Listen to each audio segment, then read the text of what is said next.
ஆங்கிலத்தில் பேசினால் அவமானம் என்று கருதும் நாள் வெகு தொலைவில் இல்லை என்று மத்திய உள்துறை அமைச்சர் அமித்ஷா பேசியுள்ளார்.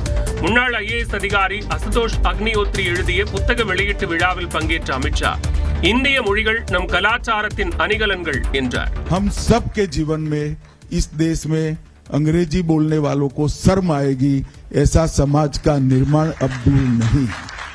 வேற்று மொழியில் இந்திய வரலாறு, கலாச்சாரம், மதங்கள் பற்றி புரிந்து கொள்ள முடியாது என்றும் முழுமையடைந்த இந்தியாவை பற்றி முழுமையடையாத வேற்று மொழிகளால் விளக்க முடியாது என்றும் அவர் தெரிவித்தார்.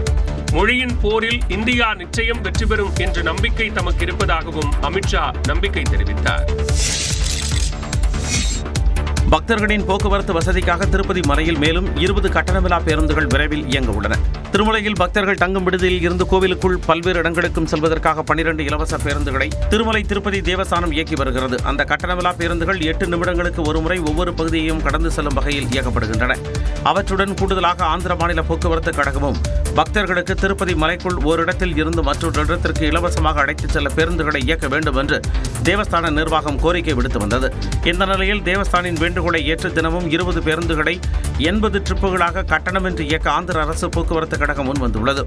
அதன் அடிப்படையில் ஆந்திர அரசு போக்குவரத்து கழகத்திற்கு சொந்தமான மின்சார பேருந்து ஒன்றின் கட்டணமில்லா போக்குவரத்தை திருப்பதி மலையில் தேவஸ்தான கூடுதல் நிர்வாக அதிகாரி வெங்கையா சௌத்ரி துவக்கி வைத்தார்.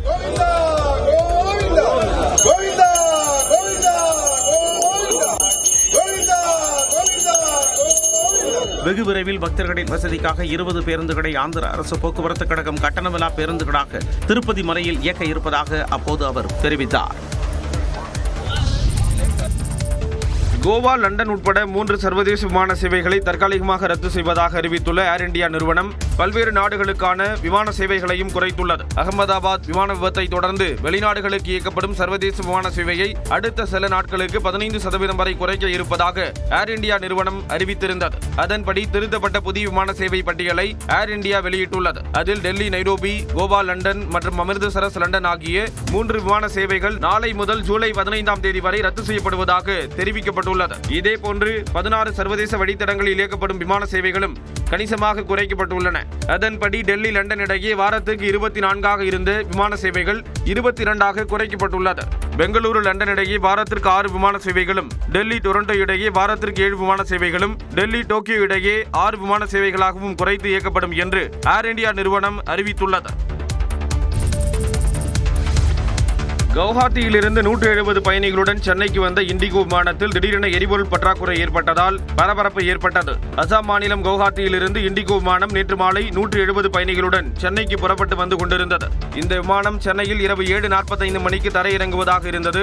இந்நிலையில் விமானம் சென்னையை நெருங்கும் முன்னதாக திடீரென எரிபொருள் குறைவாக இருப்பதை விமானி கண்டறிந்தார். விமானத்தை தொடர்ந்து இயக்கினால் ஆபத்து நேரிடும் என்பதை அறிந்த விமானி உடனடியாக சென்னை விமான நிலைய கட்டுப்பாட்டு அறைக்கு தொடர்பு கொண்டு தகவல் தெரிவித்தார். இதையடுத்து விமானத்தை பெங்களூரு விமான நிலையத்தில் தரையிறக்கும்படி அறிவுறுத்தப்பட்டது. அதன்படி விமானம் பெங்களூரு விமான நிலையத்தில் இரவு 8 மணி அளவில் பாதுகாப்பாக தரையிறக்கப்பட்டது. அங்கு எரிபொருள் நிரப்பிவிட்டு விமானம் தாமதமாக சென்னைக்கு புறப்பட்டு வந்தது. பேருந்தில் இளைஞர்கள் கலாட்டா செய்யும் வழக்கம் தொடர்ந்தபடியே உள்ளது.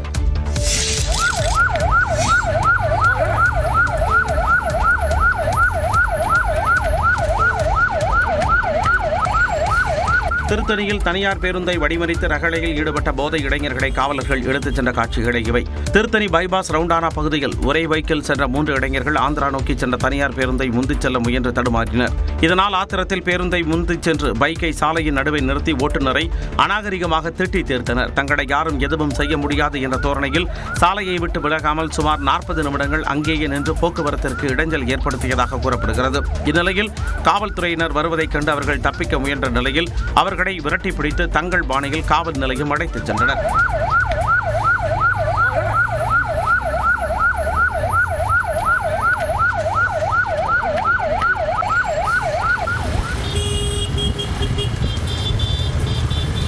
பைக்கை வழியில் நிறுத்தி ரகளையில் ஈடுபட்டதால் வாகனம் பறிமுதல் செய்யப்பட்டது.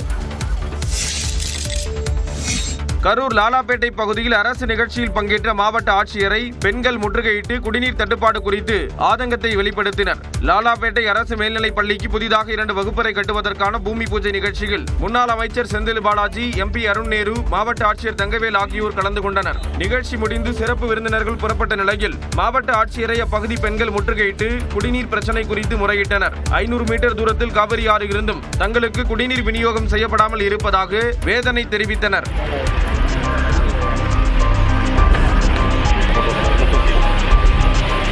உடனே வட்டார வளர்ச்சி அலுவலரை அழைத்த ஆட்சியர் ஏன் தண்ணீர் வழங்கவில்லை என கடிந்து கொண்டார். 3 நாட்களுக்கு ஒருமுறை தண்ணீர் வழங்குவதாக அவர் கூறிய நிலையில் 1 மாதமாக தண்ணீர் வரவில்லை என்று பெண்கள் குற்றம் சாட்டினர். இதையடுத்து தண்ணீர் வழங்க நடவடிக்கை எடுக்க அறிவுறுத்தி ஆட்சியர் புறப்பட்டுச் சென்றார்.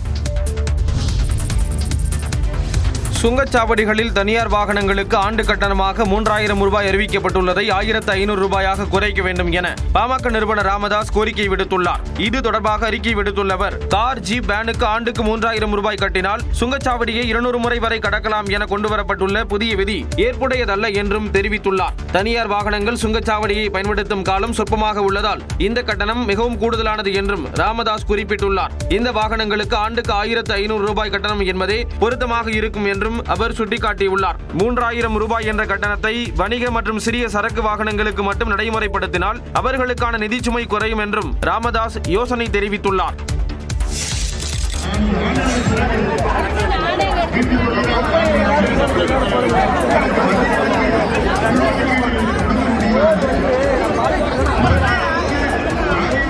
சேலத்தில் பாமக தலைவர் அன்புமணி மேடையில் பேசிக் கொண்டிருக்கையில் தொண்டர்கள் உணவு கூடத்தில் முண்டியடித்த காட்சிகளே இவை. பாமக சேலம் ஒருங்கிணைந்த மாவட்ட பொதுக்குழு கூட்டத்தில் கட்சித் தலைவர் அன்புமணி உரையாற்றிய பிறகு மதிய உணவு ஏற்பாடு செய்யப்பட்டிருந்தது. மேடையில் அன்புமணி அனல் பறக்க பேசிக் கொண்டிருக்கையில் ஆவி பறக்க பறக்க பிரியாணி தயாரானதால் தொண்டர்களின் கவனம் உணவு கூடத்தை நோக்கி திரும்பியது. சிறிது சிறிதாக கூட்டம் கலைந்ததால் பெரும்பாலான இருக்கைகள் காலியாகின.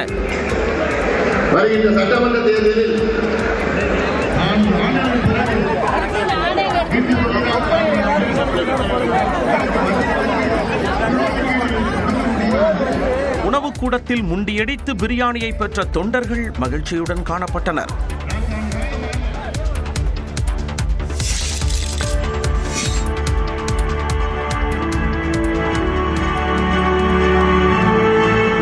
டிசம்பரில் தமிழ்நாட்டில் நடைபெறவுள்ள ஜூனியர் உலகக்கோப்பை ஹாக்கி போட்டிக்கான இலச்சினையை துணை முதலமைச்சர் உதயநிதி ஸ்டாலின் வெளியிட்டார். சென்னை மற்றும் மதுரையில் நடைபெறும் இந்த ஹாக்கி தொடருக்கான புரிந்துணர்வு ஒப்பந்தம் சென்னை நுங்கம்பாக்கத்தில் உள்ள தனியார் விடுதியில் நடைபெற்றது. இதில் துணை முதலமைச்சர் உதயநிதி ஸ்டாலின், ஹாக்கி இந்தியாவின் பொதுச் செயலாளர் போலாநாத் சிங் உள்ளிட்டோர் கலந்து கொண்டனர். தமிழ்நாட்டில் இந்த போட்டிகள் நடப்பது பெருமை என துணை முதலமைச்சர் உதயநிதி ஸ்டாலின் கூறினார். has sanctioned an amount of rupees 65 crores for the conduction of the event. The amount will also be spent not only for the event but also for the infrastructure development, including a new world-class synthetic turf in Madurai.